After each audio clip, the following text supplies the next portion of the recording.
അല്ലാഹു അക്ബർ അല്ലാഹു അക്ബർ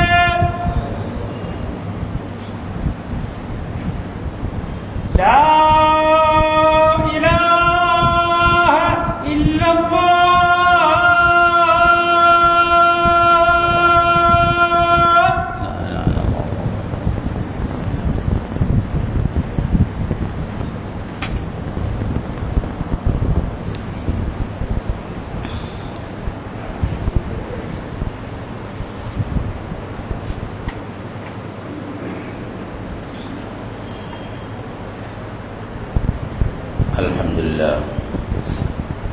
الحمد لله الذي أنزل على عبده الكتاب ولم يجعل له عوجا هو الذي أرسل رسوله بالهدى ودين الحق ليظهره على الدين كله ولو كره المشركون أشهد أن لا إله إلا الله وحده لا شريك له وأشهد أن محمدا عبده ورسوله اللهم صل على محمد وعلى آل محمد كما صليت على إبراهيم وعلى آل إبراهيم اللهم بارك على محمد وعلى آل محمد كما باركت على إبراهيم وعلى آل إبراهيم في العالمين إنك حميد مجيد.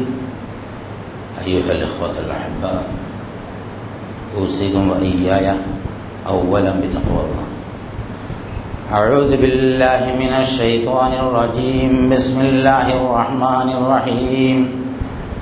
رب قد آتيتني من الملك وعلمتني من تأويل الأحاديث فاطر السماوات والأرض أنت ولي في الدنيا والآخرة توفني مسلما وألحقني بالصالحين.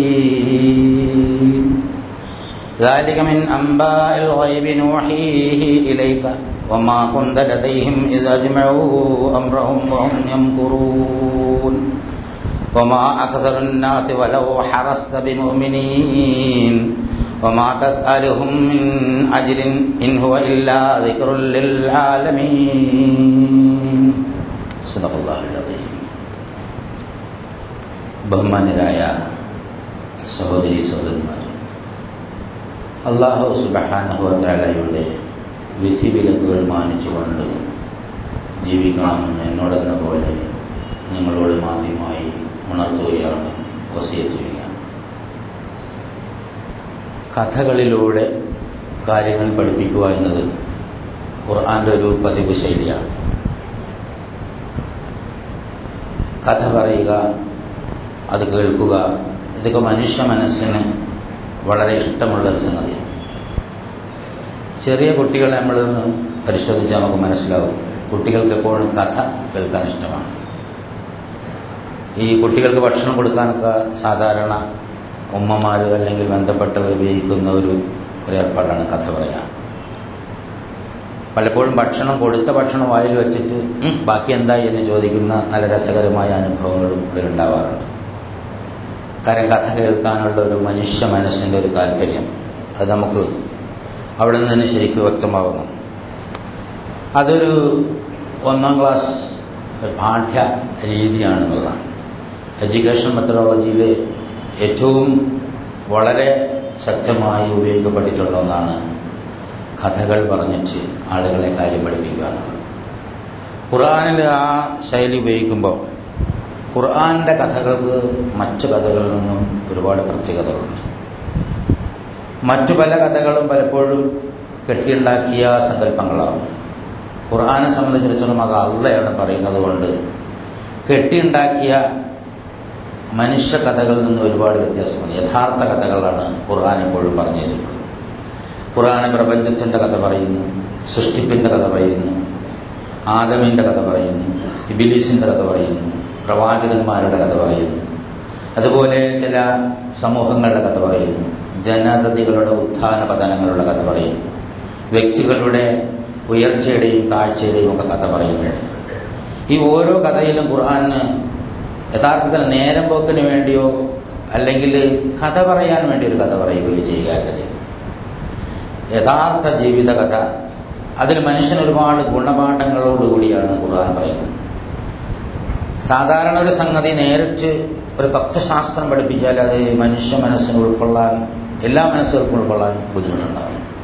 അതിനുവേണ്ടി മോൾഡ് ചെയ്യപ്പെട്ട ചില പ്രത്യേക മനസ്സുകൾ പെട്ടെന്ന് അത് ഗ്രാസ്പ് ചെയ്യും. അതേസമയം സാധാരണ മനസ്സുകൾക്ക് ആ സംഗതി പെട്ടെന്ന് പിടികൊള്ളുന്നില്ല. അതുകൊണ്ടാണ് കഥ പറയൽ ഒരു പാഠ്യ രീതിയിൽ അല്ലാഹു സുബ്ഹാനഹു വ തആല ഉൾപ്പെടുത്തിയിട്ടുള്ളത്.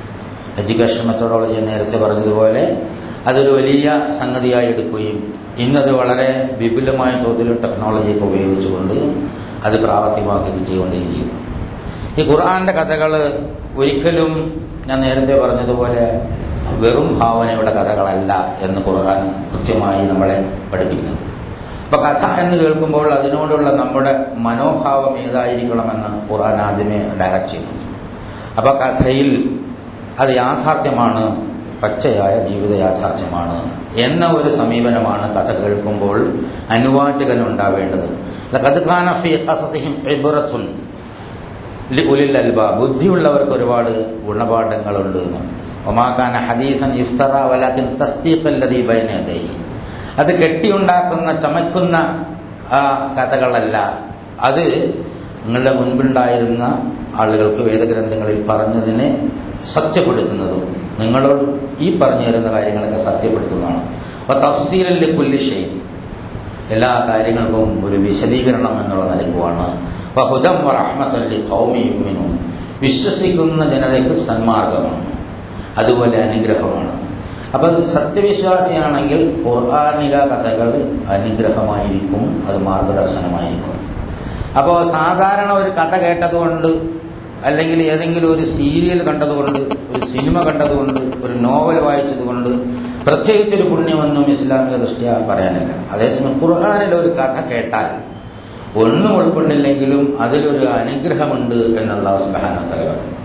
ഇപ്പോൾ ആദം നബിയുടെ കഥ പറയുന്നു, ഖുർആൻ പറയുന്നു, ശ്രദ്ധിച്ച് കേട്ടാലേ ഒരുപാട് പാഠവും ഉൾക്കൊണ്ട് ജീവിതത്തിൽ പകർത്തിയില്ലെങ്കിൽ പോലും അതിനൊരു ബർക്കത്ത്, റഹ്മത്ത്, ഒരു സന്മാർഗ ദർശനം അതിലുണ്ടാവും എന്ന് അല്ലാഹു സുബ്ഹാനഹു വ തആല പറയാം.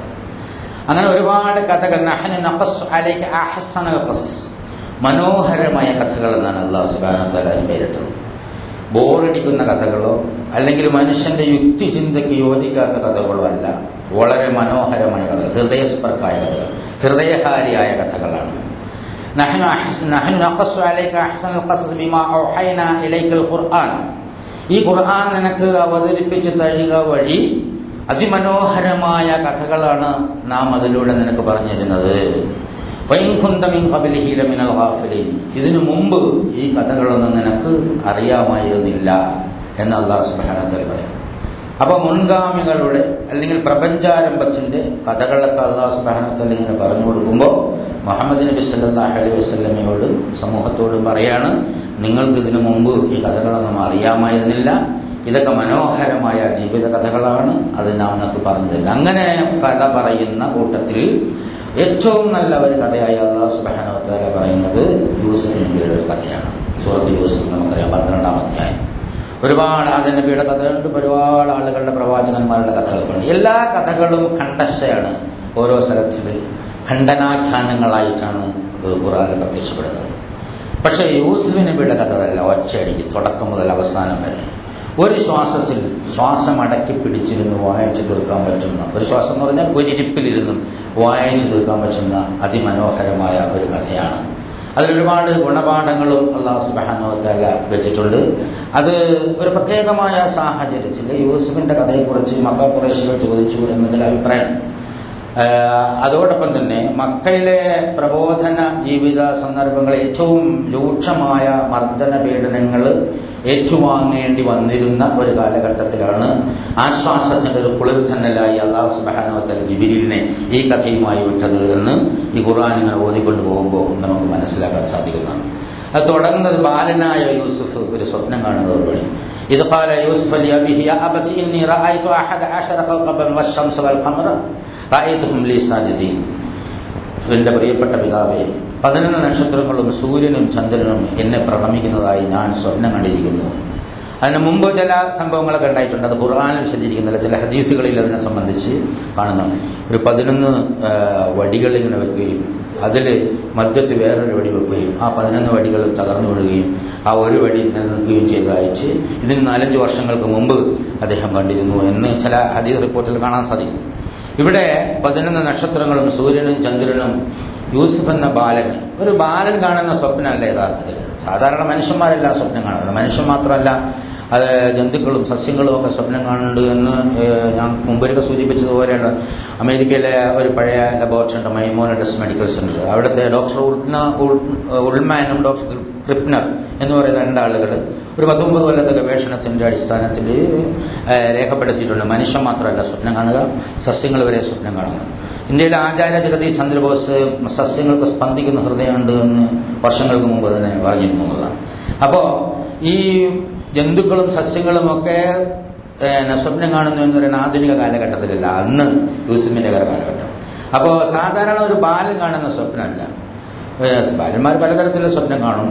സ്വപ്നം എല്ലാവരും കാണും. പക്ഷെ ആ സ്വപ്നം പിന്നീട് ഓർത്ത് പറയാൻ പലപ്പോഴും കഴിഞ്ഞെന്ന് വരില്ല. അതുകൊണ്ട് സ്വപ്നം കണ്ടോ ഇല്ലയോ നമുക്ക് അറിയാൻ പറ്റില്ല എന്നുള്ളത്.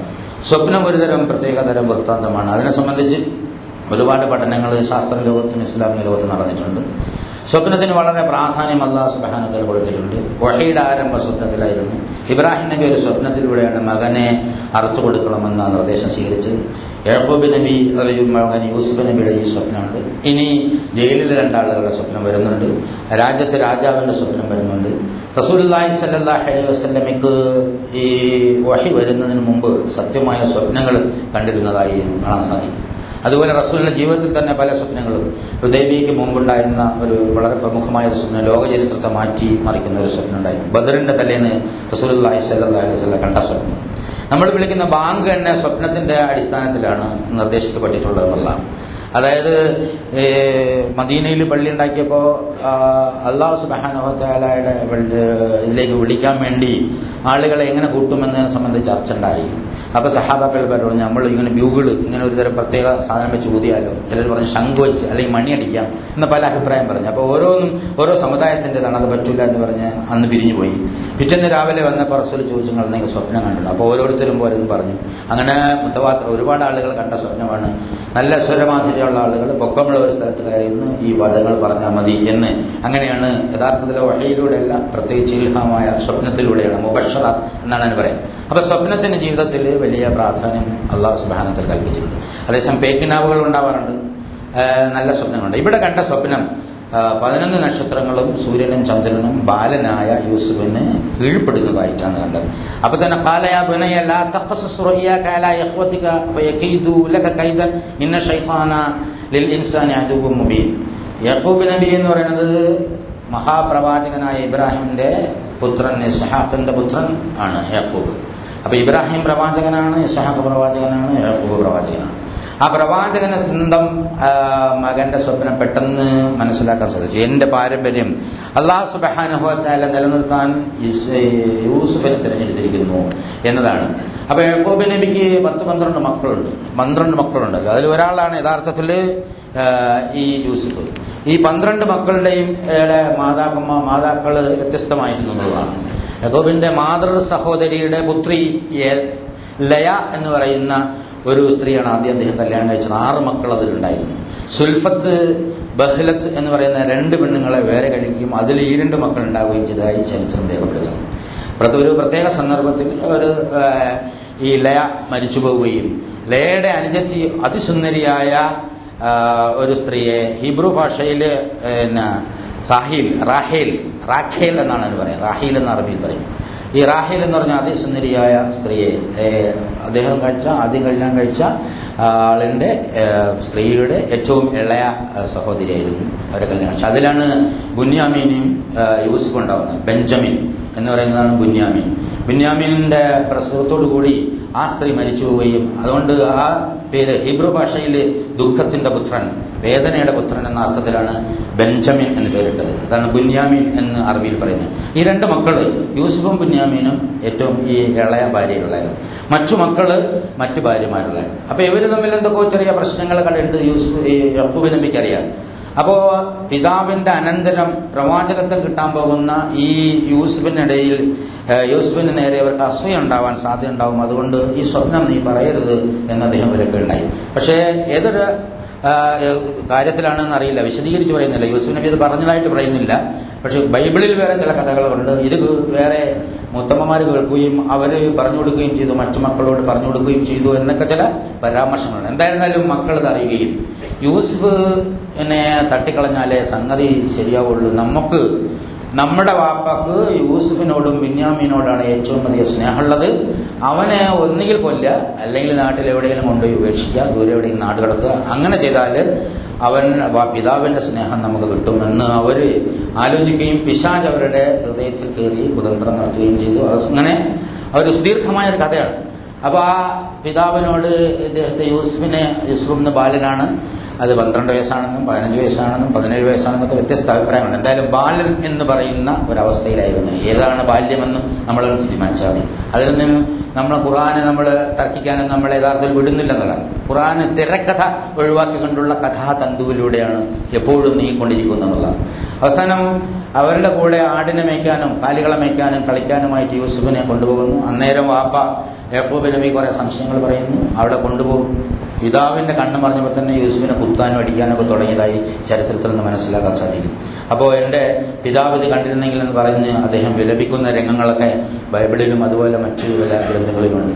അവസാനം അതിലൊരു ലേശം കരുണയുള്ള ഒരാൾ പറയാ, നിങ്ങൾ എന്തായാലും കൊല്ലണ്ട, എന്തെങ്കിലും ചെയ്തേ തീരൂ എന്നുണ്ടെങ്കിൽ നിങ്ങൾ ആ പൊട്ടക്കിണറ്റിലേക്ക് എടുത്തിട്ടേക്ക്, ആരെങ്കിലും വഴിയാത്രക്കാർ വരുമ്പോൾ അവനെടുത്തുകൊണ്ട് പോയിക്കോളൂ എന്ന് പറഞ്ഞു. അങ്ങനെ ആ കാര്യത്തിൽ അവർ യോജിക്കുകയും അവർ പൊട്ടക്കിണറ്റിൽ എടുത്തിടുകയും ചെയ്തു എന്നതാണ്. പൊട്ടക്കിണറ്റിൽ എടുത്തിട്ടിട്ട് അവർ പറയുന്നു, ഞങ്ങളൊരു വലിയ സംഘമാണ്, അതുകൊണ്ട് ഞങ്ങളോട് പിതാവിന് സ്നേഹം തിരിച്ചു കിട്ടാൻ പിതാവിന്റെ മുഖം ഞങ്ങളുടെ നേരെ തിരിക്കപ്പെടേണ്ടതുണ്ട്.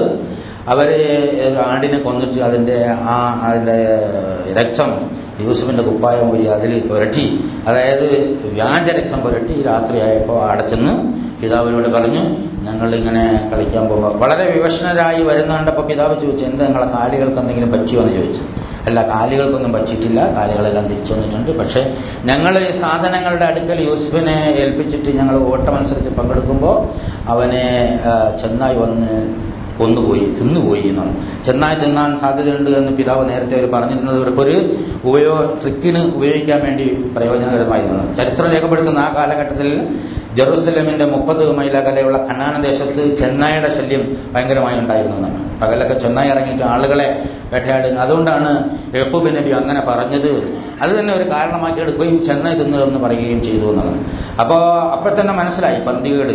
അപ്പോൾ 2-3 ചോദ്യങ്ങൾ തിരിച്ചും മറിച്ചും, അതൊന്നും ഖുർആനിൽ പറയുന്നില്ല, തഫ്സീറുകളെല്ലാം കുറിച്ച് പറയുന്നു. തിരിച്ചും മറിച്ചൊക്കെ ചോദിച്ചപ്പോൾ അവർ കള്ളം പിടിച്ചുകൊണ്ടുപോയി എന്നൊക്കെ മാറ്റി പറയുകയുണ്ടായി. അപ്പോൾ യാക്കൂബ് നബിക്ക് മനസ്സിലായി എന്തോ കുഴപ്പമുണ്ടെന്ന്. ഇന്ന് യാക്കൂബ് നബി എന്നിട്ടും മക്കളെ കുറ്റപ്പെടുത്താതെ അദ്ദേഹം പറഞ്ഞു, പിശാച് എന്തോ നിങ്ങളുടെ മനസ്സിൽ മന്ത്രിച്ചിട്ട് നിങ്ങളെ കൊണ്ടെന്തോ ചെയ്യിച്ചിട്ടുണ്ടാവും.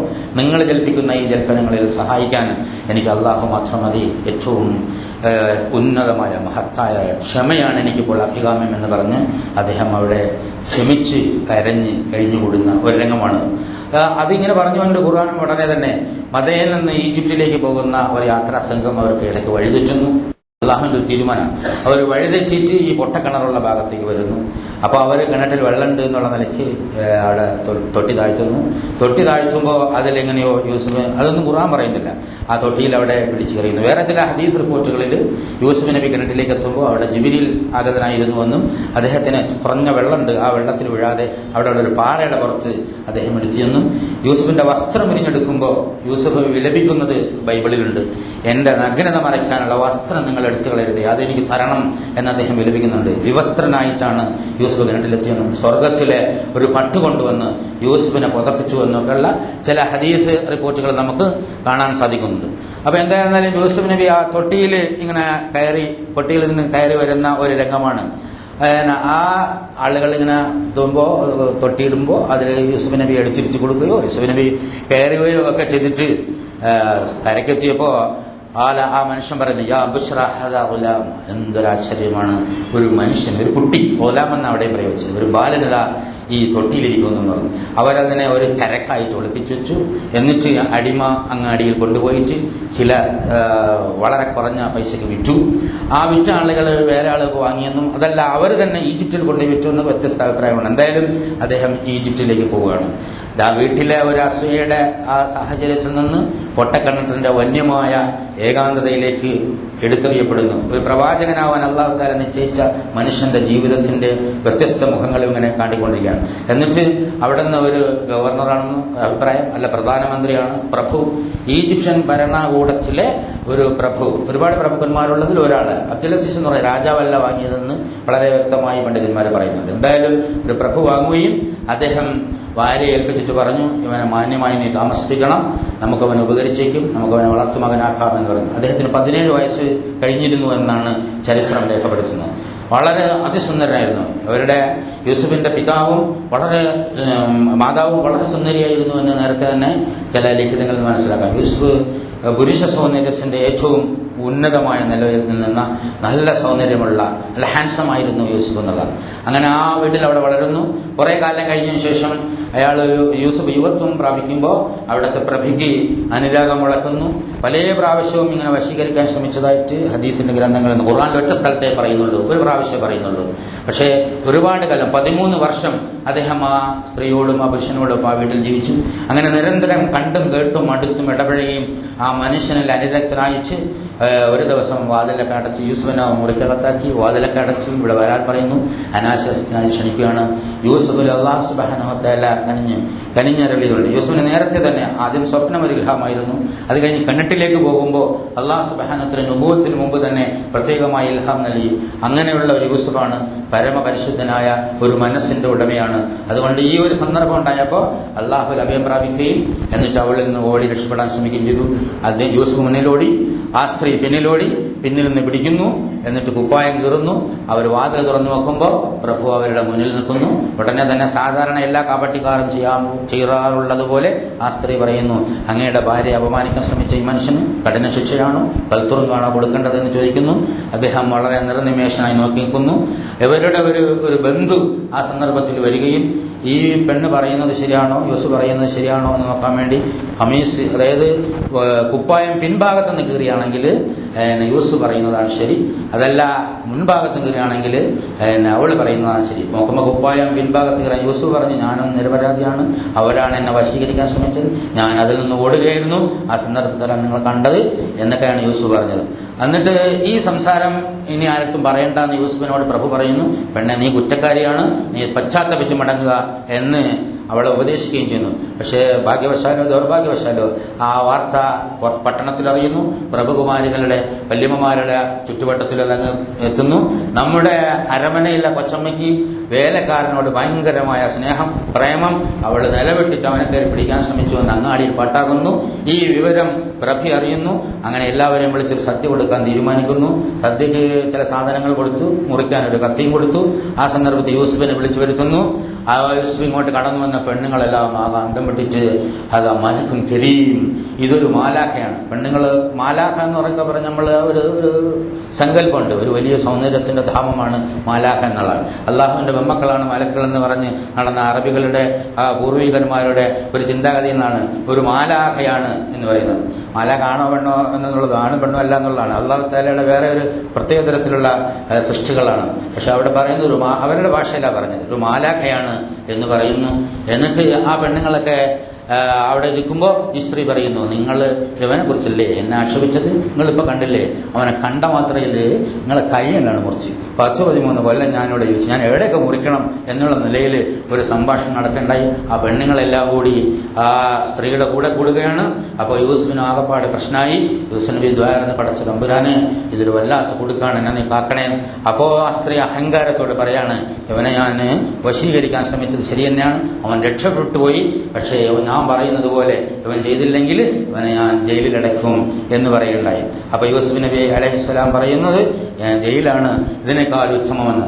അങ്ങനെ നാട്ടിലെ ഈ വർത്തമാനം ഭയങ്കരമായ പ്രശ്നം ഉണ്ടാക്കിയപ്പോൾ, പ്രഭിയുടെ അഭിമാനത്തിന് പ്രശ്നമായപ്പോൾ പ്രഭുവിനോട് പറഞ്ഞു, ഇവനെ ജയിലിലടയ്ക്കാതെ എന്റെ അഭിമാനം സംരക്ഷിക്കാൻ നിവൃത്തിയില്ല എന്ന് പറയുകയും അങ്ങനെ പിടിച്ച് ജയിലിലടയ്ക്കുകയും ചെയ്യുന്നു. അഭിജാത സമൂഹത്തിന്റെ അന്തപുരങ്ങളിൽ നടക്കുന്ന നീർണിച്ച ഒരു സംസ്കാരത്തിന്റെ ഒരു പ്രകടന പത്രികയാണ് യഥാർത്ഥത്തിൽ അവിടെ കാണുന്നത്. ധർമ്മത്തിന്റെയും ന്യായത്തിന്റെയും നീതിനിഷ്ഠയുടെയും ഭാഗത്ത് നിന്ന ഒരു മനുഷ്യൻ കൽത്തുറുങ്കിൽ അടക്കപ്പെടുമ്പോൾ എല്ലാ അനാവശ്യങ്ങളും പേക്കൂത്തുകളും കാട്ടുന്നവര് അധികാരത്തിൽ വാഴുന്നത്. അത് അന്ന് മാത്രമല്ല, ലോകത്തിൽ പലപ്പോഴും പലയിടത്തും ഉണ്ടാകാറുണ്ട്. ഇന്നും ലോകത്ത് പലപ്പോഴും ഉണ്ടാകുന്നു. ധർമ്മത്തിനും നീതിക്കും വേണ്ടി വാദിക്കുന്ന ആളുകളെ പിടിച്ച് ആരോപണങ്ങൾ ഉന്നയിച്ച് കൽത്തുറുങ്കിലേക്ക് അടയ്ക്കും. അതേസമയം അധർമ്മത്തിന്റെ ആളുകൾ ഭൂമിയിൽ അധികാരം വഴും. ഇത് ഇന്നും ഇന്നലെയും തുടങ്ങിയതല്ല എന്ന് അല്ലാഹു സുബ്ഹാനഹു വ തആല ഇതിലൂടെ പഠിപ്പിക്കുകയാണ്. പക്ഷേ ആ സമൃദ്ധിയുടെ, അതായത് ആ കിണറ്റിലെ വന്യമായ ജീവിതത്തിൽ നിന്ന് സമൃദ്ധിയുടെ ജീവിതത്തിലേക്ക് പോയ യൂസുഫിന്റെ ജീവിതത്തിൽ വീണ്ടും കാരാഗ്രഹത്തിന്റെ കൂരിരുട്ട് വരികയാണ്. ആ കാരാഗ്രഹത്തിന്റെ കൂരിരുട്ടിലാണ് അല്ലാഹു യൂസുഫിന് 33-ാമത്തെ വയസ്സിൽ പ്രവാചകത്വം നൽകുന്നത്, സ്വപ്ന വ്യാഖ്യാനം പഠിപ്പിച്ചു കൊടുക്കുന്നത്. ജയിലിലെ 2 സഹോദരന്മാരുടെ സ്വപ്നം അദ്ദേഹം വ്യാഖ്യാനിക്കുന്നു. ആ സ്വപ്ന വ്യാഖ്യാനമാണ് പിൽക്കാലത്ത് അദ്ദേഹത്തിന് രാജാവിന്റെ അടുക്കൽ ഉത്തമമായ സ്ഥാനം കിട്ടാനും ഈജിപ്തിന്റെ ഖജനാവിന്റെ കവലാളാവാനുമുള്ള അവസരം ഉണ്ടാക്കി കൊടുത്തത്. മഹാനായ അല്ലാഹു സുബ്ഹാനഹു വ തആല പ്രവാചകന്റെ ജീവിതത്തെ എങ്ങനെയൊക്കെ കൊണ്ടുപോകുന്നു എന്നുള്ളതിന്റെ ഒരു ചിത്രം, വ്യക്തമായ ചിത്രം. ആ കഥ മുഴുവൻ ഇവിടെ വിവരിച്ചു പറയാൻ എന്തായാലും ഖുതുബയിൽ സാധിക്കൂല എന്നറിയാം. യൂസുഫ് സൂറത്ത് എടുത്ത് വായിച്ചു നോക്കുക. അതിൽ ഒരുപാട് സംഗതികൾ അല്ലാഹു സുബ്ഹാനഹു വ തആല പറഞ്ഞു. ആ സ്വപ്ന വ്യാഖ്യാനിച്ച ഒരുത്തൻ അവിടെ വിമോചിപ്പിച്ച് രാജാവിന്റെ വീഞ്ഞു കൊടുക്കുന്ന ആളായി മാറുകയും അവിടെ രാജാവ് ഒരു സ്വപ്നം കാണുകയും ആ സ്വപ്നം വ്യാഖ്യാനിക്കാൻ സദസ്സിലുള്ളവർക്ക് സാധിക്കാതെ വരികയും ചെയ്തപ്പോൾ ഇങ്ങനെ ജയിലിൽ ഒരാളുണ്ട്, സ്വപ്നം വ്യാഖ്യാനിക്കുന്ന ആള്, അയാളെ വിളിച്ചുകൊണ്ടുവരാൻ പറയുന്നു. അതിനു മുമ്പ് യൂസുഫ് നബി അലൈഹി സ്വലാം ഒരു ഡിമാൻഡ് വെക്കുന്നു. അന്ന് എന്നെ കുറിച്ച് പറഞ്ഞിരുന്ന അപവാദം പറഞ്ഞ് പെണ്ണുങ്ങളോട് അഭിപ്രായം ചോദിക്കും, അവരെ യാഥാർത്ഥ്യം അറിയട്ടെ, എന്നതിന് ശേഷം സ്വപ്നം വ്യാഖ്യാനിക്കുക എന്ന് പറയുന്നു. ആ പെണ്ണുങ്ങളെയൊക്കെ വിളിച്ചു വരുത്തി രാജാവ് കാര്യങ്ങൾ സംസാരിക്കുന്നു. അപ്പോ ആ സ്ത്രീയും വന്ന് പറയുന്നു, യൂസുഫ് നിരപരാധിയാണ്, ഞങ്ങളാണ് അപരാധം ചെയ്തത് പോയത് എന്നൊക്കെ പറയുന്നു. എന്നിട്ട് ഈ സ്വപ്നത്തിന്റെ വ്യാഖ്യാനം നാട്ടില് നല്ല സുഭിക്ഷമായ 7 വർഷങ്ങളുണ്ടാവും. അത് കഴിഞ്ഞിട്ട് ക്ഷാമം ഉണ്ടാവും. അപ്പൊ ആ ക്ഷാമകാലത്ത് ക്ഷേമകാലത്ത് പ്രയോജനപ്പെടുത്തണം. ഖജനാവിന്റെ കൺട്രോൾ എന്റെ കയ്യിൽ ഏൽപ്പിച്ചുള്ളൂ, ഞാനത് ചെയ്യാമെന്ന് അള്ളാഹുവിന്റെ ആ പ്രവാചകൻ പറയുന്നു. അങ്ങനെ പൂർണ്ണമായി അത് ഏൽപ്പിച്ചു കൊടുക്കുന്നു. 7 വർഷം നന്നായി കൃഷി ഉണ്ടാക്കുന്നു. 8-ാം വർഷം മുതൽ അവരുടെ കാർഷികോൽപ്പന്നങ്ങൾ മറ്റു രാജ്യങ്ങളിലേക്ക് വിറ്റ് വമ്പിച്ചൊരു സമൃദ്ധി. അന്ന് ലോകം കണ്ട ഏറ്റവും വലിയ രാജാക്കന്മാരുടെ കൂട്ടത്തിൽ, ചക്രവർത്തിമാരുടെ കൂട്ടത്തിൽ അജയ്യനായ ഒരു ചക്രവർത്തിയായി ഈജിപ്തിലെ ചക്രവർത്തിയും അദ്ദേഹത്തിന്റെ സഹായിയായ യൂസുഫ് നബിയും മാറുന്ന കാഴ്ചയാണ് പിന്നെ കാണാൻ കഴിയുന്നത്. അങ്ങനെ ലോകത്താകപ്പാടെ, ആ പ്രദേശത്താകപ്പാടെ, പശ്ചിമേഷ്യൻ പ്രദേശത്താകപ്പാടെ ഭയങ്കരമായ വരൾച്ച ബാധിക്കുകയും കനാൻ ദേശത്ത് ആ വരൾച്ച ബാധിക്കുകയും അവിടെ യാക്കൂബ് നബിയുടെ മറ്റു മക്കള് ആഹാര സാധനത്തിനായി വരികയും യൂസുഫ് അവരെ തിരിച്ചറിയുകയും ചെയ്തു. എന്നിട്ട് അവർ കാര്യങ്ങളൊക്കെ അന്വേഷിച്ച് ഒരുപാട് സംഭവങ്ങൾ ഇങ്ങനെ നടന്നു പോകുന്നുണ്ട്. അവസാനം ബിന്യാമീനെ കുറിച്ച് ചോദിക്കുന്നു. 2ാമത് വരുമ്പോൾ ബിന്യാമീനെ കൊണ്ടുവരാൻ പറയുന്നു. അങ്ങനെ പിന്നെ പോയിട്ട് ബെഞ്ചമിനെ കൊണ്ടുവരുന്നു. അദ്ദേഹത്തെ അവിടെ ഇരുത്തുന്നു. ഈ 2 ആളെ വീതം സദ്യ ഒരുക്കുന്നു. ബിന്യാമീൻ ഒറ്റയ്ക്കാവുമ്പോൾ അദ്ദേഹം ഇങ്ങനെ നിലവിളിക്കുന്നു, എന്റെ കൂട്ടത്തിലുള്ള യൂസുഫ് ഉണ്ടായിരുന്നെങ്കിൽ എനിക്കിപ്പോ കൂട്ടുണ്ടാകുമായിരുന്നു എന്ന് പറയുമ്പോൾ യൂസുഫ് നബി അലൈഹി സ്വലാം മെല്ലെ അടുത്ത് ബിന്യാമീന്റെ അടുത്ത് പോയിരുന്ന് ഭക്ഷണത്തിൽ കൂട്ടിച്ചേർന്നിട്ട് പറഞ്ഞു, അതെ ഞാൻ തന്നെയാണ് നിന്റെ സഹോദരൻ യൂസുഫ് എന്ന് പറയുന്ന ഹൃദയഹാരിയായ ഒരു രംഗം അല്ലാഹു സുബ്ഹാനഹു വ തആല വിശദീകരിക്കുന്നുണ്ട്. എന്നിട്ട് അവസാനം ബിന്യാമീനെ അവിടെ പിടിച്ചു നിർത്താൻ ചില തന്ത്രങ്ങൾ ഉപയോഗിക്കുന്നു. ബിന്യാമീനെ ഇല്ലാതെ പോകാൻ മറ്റുള്ളവർ പ്രയാസപ്പെടുന്നു. എന്നിട്ട് അവസാനം കാര്യങ്ങൾ വ്യക്തമാക്കുന്നു. അങ്ങനെ യാക്കൂബ് നബിയെ കൊണ്ടുവരാൻ വേണ്ടി ഏർപ്പാടാക്കുന്നു. യാക്കൂബ് നബിയെ കൊണ്ടുവരുമ്പോൾ യാക്കൂബ് നബിയും ഏതാണ്ട് 90ഓളം ആളുകളും അങ്ങനെ കനാനിൽ നിന്ന് ഈജിപ്തിലേക്ക് വരികയാണ്. ഈജിപ്തിലേക്ക് വരുമ്പോൾ അന്ന് സിംഹാസനത്തിലുണ്ടായിരുന്ന യൂസുഫ് നബി അലൈഹിസ്സലാമും രാജാവും 4000-ലധികം ഭടന്മാരുമായിട്ട് അവരെ സ്വീകരിക്കാൻ പോകുകയാണ്. അങ്ങനെ യൂസുഫ് സ്വർണ്ണ കിരീടവും, അന്ന് സ്വർണ്ണ ഹറാമല്ലാത്ത കാര്യമാണ്, എല്ലാ സംവിധാനങ്ങളും വേഷഭൂഷാദികളുമായി അങ്ങനെ പോകുമ്പോൾ യാക്കൂബ് നബി ദൂരെ നിന്ന് കാണുന്നുണ്ട്. അദ്ദേഹത്തിന്റെ ഒരു മകനായ യഹൂദയുടെ തോളിൽ കയ്യിൽ വെച്ചുകൊണ്ട് വയോധികനായ യാക്കൂബ് വരുമ്പോൾ ദൂരെ നിന്ന് ഇതൊക്കെ കാണുമ്പോൾ ആ യാക്കൂബ് നബി ചോദിക്കുകയാണ്, അത് ഈജിപ്തിലെ ഫറോവയല്ലേ വരുന്നത് എന്ന് പറയുന്ന അല്ല, നിങ്ങളുടെ മകൻ യൂസുഫാണ് എന്ന് പറയുകയാണ്. ഇങ്ങനെ എവിടെ നിന്നാണ് ഇത് വളർത്തി കദാലിക മക്കന്നാലി യൂസുഫ, അങ്ങനെയാണ് നാം യൂസുഫിന് അധികാരം കൊടുത്തത്. യൂസുഫിനെ അങ്ങനെ ചെങ്കോലും അധികാരം കൊടുത്ത് സമൂഹത്തിന്റെ ഏറ്റവും ഉന്നത ശ്രേണിയിലെത്തിയത്. അവരെ എല്ലാവരെയും ആദരിച്ചിരുത്തി സിംഹാസനത്തിന്റെ അടുത്തിരുത്തുമ്പോൾ അവരെല്ലാം യൂസുഫിന്റെ കാൽക്കൽ വീഴുന്നു. അന്നേരം യൂസുഫ് നബി പറയുന്നു, ഇതാണ് പിതാവേ അന്ന് ഞാൻ കണ്ട സ്വപ്നത്തിന്റെ യാഥാർത്ഥ്യം, എന്റെ റബ്ബ് വാഗ്ദത്വം പാലിക്കുന്നതാണ് എന്ന് പറഞ്ഞതിന് ശേഷം യൂസുഫ് നബി പറയുന്ന ഒരു രംഗമുണ്ട്. അതാണ് ഞാൻ ആദ്യം നിങ്ങൾ കേൾപ്പിച്ചത്. ഭൂമിയിൽ എന്തെല്ലാം കിട്ടിയാലും ഇതാണ് നിങ്ങൾക്ക് ഗുണഭാഗമാകേണ്ടത് എന്നാണ് ഖുർആൻ നമ്മളോട് പഠിപ്പിക്കുന്നത്. യൂസുഫിന്റെ വായിലൂടെ നമ്മളെ പഠിപ്പിക്കുകയാണ്. റബ്ബി ഖദ് ആതൈതനി മിനൽ മുൽക്ക്. ഈ ഖുതുബ കഴിഞ്ഞു പോകുമ്പോൾ ഇത് മാത്രം നിങ്ങൾ ഓർത്താൽ മതി. റബ്ബി ഖദ് ആതൈതനി മിനൽ മുൽക്ക്. അല്ലാഹുവേ, നീ എനിക്ക് അധികാരം നൽകി. വഅല്ലംതനി മിൻ തഅ്വീലിൽ അഹദീസ്. സ്വപ്ന വ്യാഖ്യാനം പഠിപ്പിച്ചെന്നു എന്ന് പറഞ്ഞാൽ അന്ന് എല്ലാ ഔന്നത്യങ്ങളും ഉള്ള രണ്ട് സംഗതികൾ അല്ലാഹു നൽകിയെന്നാണ്. ഫത്തിറസ് സമാവാതി വൽ അർദ്. നീയാണ് ഈ ഒന്നുമില്ലായ്മയിൽ നിന്ന് പ്രപഞ്ചത്തെ സൃഷ്ടിച്ചുണ്ടാക്കിയ രക്ഷിതാവേ. അൻത വലിയ ദുനിയാ വൽ ആഖിറ. ഈ ദുനിയാവിലും ആഖിറത്തിലും എന്റെ രക്ഷകൻ നീയാണ്. അതുകൊണ്ട് തവഫനി മുസ്ലിമൻ വഅൽഹിഖ്നി ബിസ്സാലിഹീൻ. എന്നെ നിനക്ക് കീഴുന്നതിയും ഒഴുങ്ങിയവനായി മരിപ്പിക്കണേ, എന്നിട്ട് സാലിഹീങ്ങളുടെ കൂട്ടത്തിൽ പെടുത്തണേ എന്ന് മാത്രമാണ് ദ്വാരുന്നത്. ഭൗതിക ജീവിതത്തിൽ എന്തെല്ലാം കിട്ടിയാലും അവസാനം അല്ലാഹുവിലേക്ക് തിരിച്ചു പോകേണ്ടവനാണ് എന്ന ബോധത്തോടു കൂടി പ്രവർത്തിച്ച മുന്നിൽ നടന്നുപോയ മഹാനായ ഒരു പ്രവാചകന്റെ ജീവിത ചരിത്രം എടുത്തു പറഞ്ഞുകൊണ്ട്, മുഹമ്മദേ, നിന്നെ മക്കക്കാർ വിഷമിക്കുന്നുണ്ടെങ്കിൽ, ഖുറൈശികൾ പീഡിപ്പിക്കുന്നുണ്ടെങ്കിൽ നീ പേടിക്കേണ്ടതില്ല. നിന്റെ മുൻ സഹോദരൻ ഒരാൾ ഇതുപോലെ നടന്നുപോയി. ഇതിനേക്കാൾ പീഡനങ്ങൾ. കൊട്ടക്കണത്തിൽ വീണു, അടിമച്ചന്തയിൽ വെക്കപ്പെട്ടു, പെണ്ണിനാൽ വശീകരിക്കപ്പെട്ടു, ജയിലിലായി. എന്നിട്ടും നാം അവനെ ഈ ലോകത്തിന് ഏറ്റവും വലിയ ഉന്നത സിംഹാസനത്തിലേക്ക് കയറ്റിയിരുത്തി. നാം അതിന് ശക്തിയുള്ളവനാണ്. മുഹമ്മദ്, ഒരു കാലത്തും നീ ഭയക്കേണ്ടതില്ല. എന്റെ മാർഗത്തിലേക്ക് കാര്യങ്ങൾ പറഞ്ഞുകൊണ്ട് വിളിച്ചുകൊള്ളൂ എന്ന് നബി സല്ലല്ലാഹു അലൈഹി വസല്ലമയ്ക്ക് ധൈര്യം കൊടുക്കുന്നതിന് വേണ്ടിയാണ്. നബി സല്ലല്ലാഹു അലൈഹി വസല്ലം മാത്രമല്ല, ഈ സത്യവിശ്വാസം സ്വീകരിച്ച എല്ലാ മനുഷ്യർക്കും എല്ലാ കാലത്തും ധൈര്യം കൊടുക്കുന്നതിന് വേണ്ടിയാണ് അല്ലാഹു സുബ്ഹാനഹു വ തആല ഹൃദയഹാരിയായ യൂസുഫിന്റെ ഈ യാഥാർത്ഥ്യ കഥ നമ്മളെ പറഞ്ഞു പഠിപ്പിക്കുന്നത്. കഥയുടെ ഓരങ്ങളിലൂടെ നടന്ന് ആസ്വദിക്കാൻ മാത്രമല്ല, കഥയുടെ ഉള്ളിലിറങ്ങി ഉൾക്കാമ്പ് മനസ്സിലാക്കി ജീവിക്കണം. അതിനാണ് ഖുർആൻ കഥ പറയുന്നത്. അതിന് തൗഫീഖ് അല്ലാഹു സുബ്ഹാനഹു വ തആല നമുക്ക് നൽകി അനുഗ്രഹിക്കുമാറാകട്ടെ.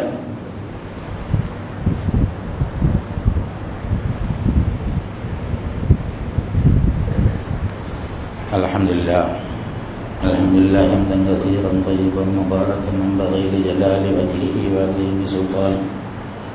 സുബ്ഹാനക ലാ നസീദനാ കമാ അത്നൈത നഫ്സഹു ലകൽ ഹംദു ഹത്താ തർളാ. اللهم صل على محمد وعلى آل محمد كما صليت على إبراهيم وعلى آل إبراهيم في العالمين إنك حميد مجيد. أيها الأخوة الأحباب، أوصيكم وإياي ثانيا بتقوى الله. ഒരിക്കൽ കൂടി അല്ലാഹു സുബ്ഹാനഹു വ തആലയുടെ വിധിവിലക്കുകൾ മാനിച്ചുകൊണ്ട് ജീവിക്കണമെന്ന് എന്നോടെന്ന പോലെ നിങ്ങളോട് ഉണർത്തുകയാണ്, വസിയത്ത് ചെയ്യുകയാണ്. യൂസുഫ് നബിയുടെ കഥയിൽ ആഴങ്ങളിൽ ഇറങ്ങിയാൽ നമുക്ക് നമ്മളെ തന്നെ മറന്നുപോകും. കണ്ണുനീരിങ്ങനെ ധാരധാരയായി വരും. അള്ളാഹുവിൻ്റെ മഹത്തായ അനുഗ്രഹം സിദ്ധിച്ച ഒരു മഹാപ്രവാചകന്റെ ജീവിതത്തിലുണ്ടായ ഒരുപാട് യാതനകൾ, വേദനകൾ. എന്നിട്ടൊടുവിൽ അല്ലാഹു സുബ്ഹാനഹു വ തആല എത്തിച്ച ആ സ്ഥലം നമ്മുടെ ഓരോരുത്തരുടെ ജീവിതത്തിലും അങ്ങനെയാണ്. ഓരോ സംഭവങ്ങളും, നഷ്ടങ്ങളും കഷ്ടങ്ങളും മരണങ്ങളും പ്രയാസങ്ങളും ബുദ്ധിമുട്ടുകളും ഒക്കെ ഈ ജീവിതത്തിൻ്റെ അനിവാര്യമായ സംഗതിയാണ്. അള്ളാഹു ഒരു കാര്യം തീരുമാനിച്ചാൽ അത് അപ്രതിരോധപരമാണ്, മനുഷ്യൻ പ്രതിരോധിക്കാൻ പറ്റുള്ളൂ.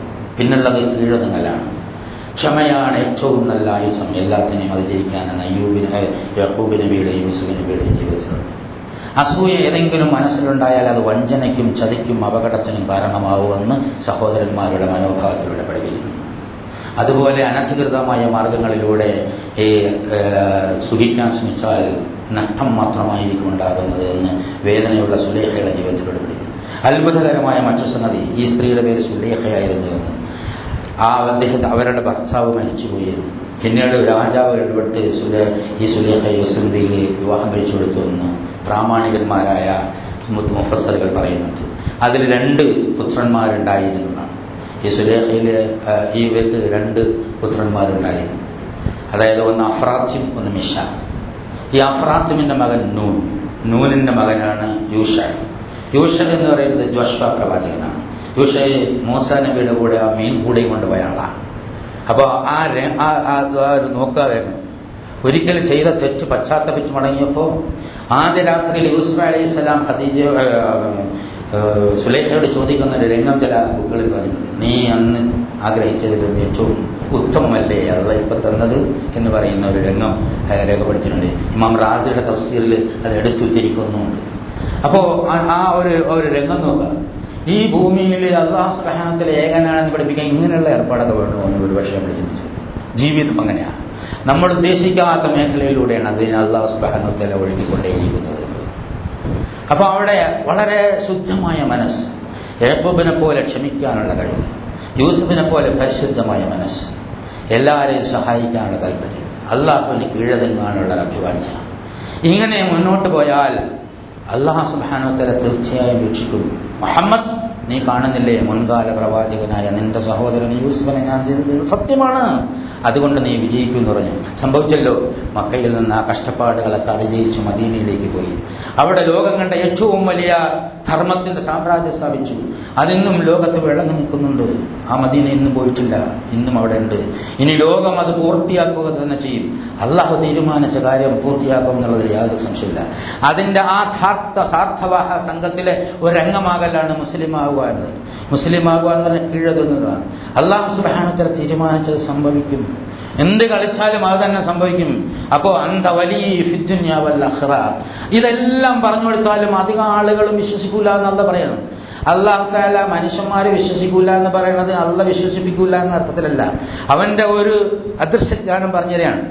ഇതൊക്കെ നിങ്ങൾക്ക് പറഞ്ഞു തന്നു കഴിഞ്ഞാലും അതായത് ശരിക്ക് വലൗ ഹറസ്ത ബിമുഅ്മിനീൻ വമാ അക്സറുൻ നാസ് വലൗ ഹറസ്ത ബിമുഅ്മിനീൻ, നീ എത്ര അതിയായി ആഗ്രഹിച്ചാലും മുഹമ്മദേ, അധികം ആളുകൾ ഈ കഥയൊക്കെ പറഞ്ഞു കൊടുത്താലും അവർ വിശ്വസിക്കുകയില്ല എന്നുള്ളതാണ്. നീ ഇതിന് യാതൊരു ഒരു പ്രതിഫലവും അവരുടെ ചോദിക്കൊന്നുമില്ല. എന്നിട്ടും അവരതൊന്നും വിശ്വസിക്കുന്നില്ല. മാത്രമല്ല, എത്ര ദൃഷ്ടാന്തങ്ങളാണ് ഈ കഥയിൽ പറയുന്ന ജീവിതത്തിന്റെ കൺട്രോൾ അള്ളാഹുവിൻ്റെതാണ് എന്ന് തെളിയിക്കുന്നതിനുള്ള എത്ര ദൃഷ്ടാന്തങ്ങളാണ് ഈ ഭൂമിയിലുള്ളത്. ഈ പ്രപഞ്ചത്തിലാകമാനം അള്ളാഹുവിന്റെ ദൃഷ്ടാന്തങ്ങൾ വിശദീകരിക്കുന്ന എത്ര തെളിവുകളുണ്ട്. അള്ളാഹുവിന്റെ യാഥാർത്ഥ്യം അംഗീകരിക്കുന്ന പറഞ്ഞു വിളിച്ചോതും തെളിവുകളുണ്ട്. പക്ഷേ അതായത് അത് അൻഹാമഴലൂൻ, അവരതൊന്നും കാണാതെ പോവുകയാണ്.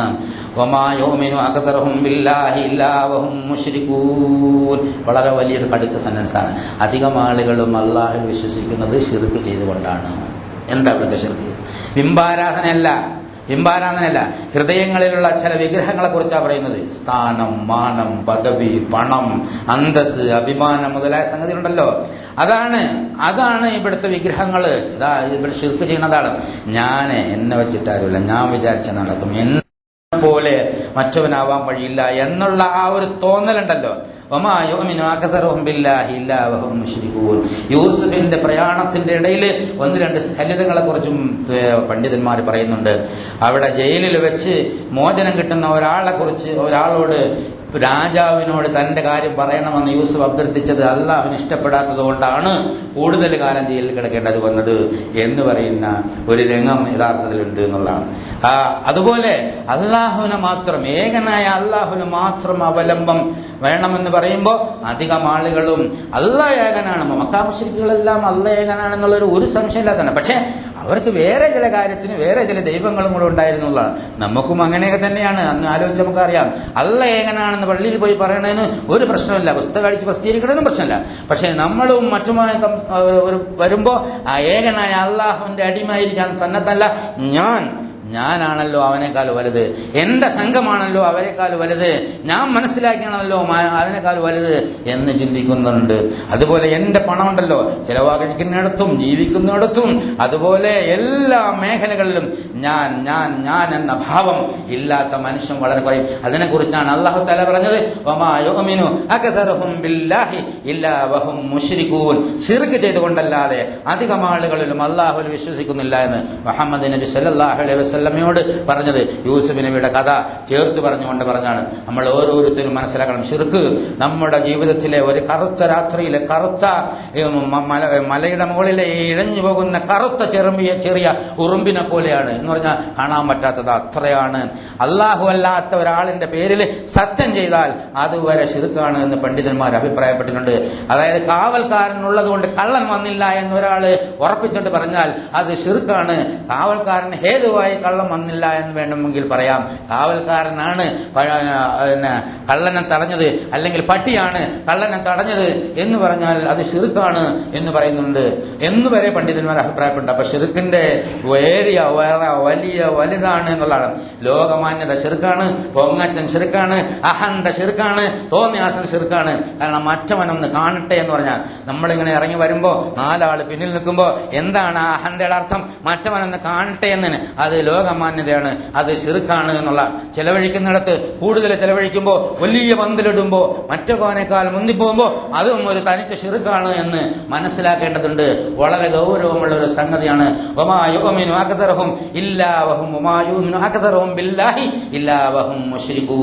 അവിടെ അള്ളാഹുവിനടുത്ത് ഈ ശിർക്കൊന്നും പറ്റൂല. ലോകമാന്യതയ്ക്ക് വേണ്ടിയാണ്. നാട്ടാരെന്ത് വിചാരിക്കും? പെണ്ണുങ്ങൾ പറയുന്നതുകൊണ്ട് കല്യാണത്തിന് 10,000 ആളെ വിളിച്ചു എന്ന് പറഞ്ഞാൽ അതിന്റെ പ്രതിഫലം പെണ്ണുങ്ങളെടുത്ത് വാങ്ങിക്കോ എന്നല്ല നാളെ പരലോകത്തിന് പറയുമെന്ന് സഹിയായ ഹദീസുണ്ട്.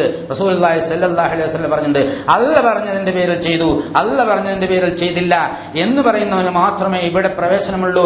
നാട്ടാര് പറഞ്ഞു, സർക്കാർ പറഞ്ഞു, പെണ്ണുങ്ങൾ പറഞ്ഞു, ബന്ധുക്കൾ പറഞ്ഞു, കുടുംബക്കാർ പറഞ്ഞു, 30 കൊല്ലമായ വീട് ഇനി ഒരു 40 കൊല്ലം കൂടെ ഇരിക്കും, ബന്ധുക്കൾ പറഞ്ഞ് ഇടിച്ച് പുതിയ വിളിക്കാമെന്ന് ബന്ധുക്കൾ പറഞ്ഞതിന്റെ പേരിൽ അത് ചെയ്താൽ അവിടെ ബന്ധുക്കളുടെ നിന്ന് പ്രതിഫലം നാളെ വാങ്ങേണ്ടി വരും എന്ന് റസൂലുള്ളാഹി സ്വല്ലല്ലാഹു അലൈഹി വസല്ലം പറഞ്ഞതിന്റെ അർത്ഥത്തിൽ നിന്ന് നമുക്ക് മനസ്സിലാക്കിയെടുക്കാൻ സാധിക്കും. ഇതും കൂടി മനസ്സിലാക്കുമ്പോഴാണ് യൂസുഫ് നബിയുടെ കഥ പൂർത്തിയാകുന്നത്. വെറുതെ കഥ കേൾക്കാനല്ല, യഥാർത്ഥത്തിൽ ഈ കഥയിൽ വളരെ വളരെ ആഴത്തിലുള്ള അർത്ഥമുണ്ട്. അത് മനസ്സിലാക്കി ജീവിക്കാനുള്ള കരുത്തും കഴിവും തൗഫീഖും അല്ലാഹു സുബ്ഹാനഹു വ തആല നമുക്ക് നൽകി അനുഗ്രഹിക്കുമാറാകട്ടെ. ഇന്നല്ലാഹ മലായികതു യുസല്ലൂന അലൻ നബി യാ അയ്യുഹല്ലദീന ആമനൂ സല്ലു അലൈഹി വസല്ലിമൂ തസ്ലീമാ. അല്ലാഹുമ്മ സല്ലി അലാ മുഹമ്മദിൻ വഅലാ ആലി മുഹമ്മദ് കമാ സല്ലൈത അലാ ഇബ്രാഹീമ വഅലാ ആലി ഇബ്രാഹീമ ഫിൽ ആലമീന ഇന്നക ഹമീദും മജീദ്. അല്ലാഹുമ്മ അർളന അബൂബക്കർ വഉമർ വഉസ്മാൻ വഅലിയം ബഖിയത്തി അസ്ഹാബി റസൂലുള്ളാഹി അജ്മഈൻ. കാരുണ്യവാനായ തമ്പുരാനെ, ഞങ്ങളുടെ എല്ലാ വൻപാപങ്ങളും ചെറുപാപങ്ങളും പുറത്തു മാപ്പാക്കി തരണേ തമ്പുരാനെ. ഞങ്ങൾക്കും ഞങ്ങളുടെ മാതാപിതാക്കന്മാർക്കും ഉസ്താദന്മാർക്കും ബന്ധുമിത്രാദികൾക്കും സഹോദരങ്ങൾക്കും ഭാര്യസന്താനങ്ങൾക്കും സുഹൃത്തുക്കൾക്കും നാട്ടാർക്കും മുൻകാല സത്യവിശ്വാസികൾക്കും മുഴുവൻ സത്യവിശ്വാസികൾക്കും പുറത്തു മാപ്പാക്കി തരണേ തമ്പുരാനെ. ഞങ്ങളെന്ന് മുന്നേ നിന്നിലെത്തിയവരുടെ ഖബറിടങ്ങളെ പ്രകാശപൂരിതങ്ങളായ ഖബറിടങ്ങളാക്കി മാറ്റണേ തമ്പുരാനെ. ജീവിച്ചിരിക്കുന്ന ഞങ്ങൾക്ക് ഹിദായത്തും തഖ്വയും ഇസ്തിഖാമത്തും നൽകി അനുഗ്രഹിക്കണേ നാഥ. പടച്ചവനെ, പലതരത്തിൽ ആശുപത്രിയിൽ പ്രവേശിക്കപ്പെട്ട രോഗികളുണ്ട്, അപകടത്തിൽപ്പെട്ടവരുണ്ട്, രോഗം വിളിച്ചവരുണ്ട്. അവരുടെയൊക്കെ പ്രയാസങ്ങളും ബുദ്ധിമുട്ടുകളൊക്കെ നീ മാറ്റിക്കൊടുക്കണേ തമ്പുരാനെ. എത്രയും പെട്ടെന്ന് അവർക്ക് നീ ശിഫ നൽകി അനുഗ്രഹിക്കണേ തമ്പുരാനെ. അവരുടെ ബന്ധുമിത്രാദികൾക്ക് മനസ്സമാധാനവും ആശ്വാസവും നൽകി അനുഗ്രഹിക്കണേ നാഥ. അകലങ്ങളിലുള്ള ഞങ്ങളുടെ വേണ്ടപ്പെട്ടവർക്ക് നീ തഖ്വയും ഹിദായത്തും ഇസ്തിഖാമത്തും നൽകി അനുഗ്രഹിക്കണേ നാഥ. ഖുർആൻ യഥാവിധി മനസ്സിലാക്കാനും ഉൾക്കൊള്ളാനും ജീവിതത്തിൽ പകർത്താനും മറ്റുള്ളവർക്ക് എത്തിക്കാനുള്ള തൗഫീഖ് നൽകണേ തമ്പുരാനെ. ഖുർആൻ ഒരു അഭിമാനമായി എടുക്കാനും അഭിമാനത്തോടെ ജീവിതത്തിൽ പകർത്താനുള്ള തൗഫീഖ് നൽകണേ തമ്പുരാനെ.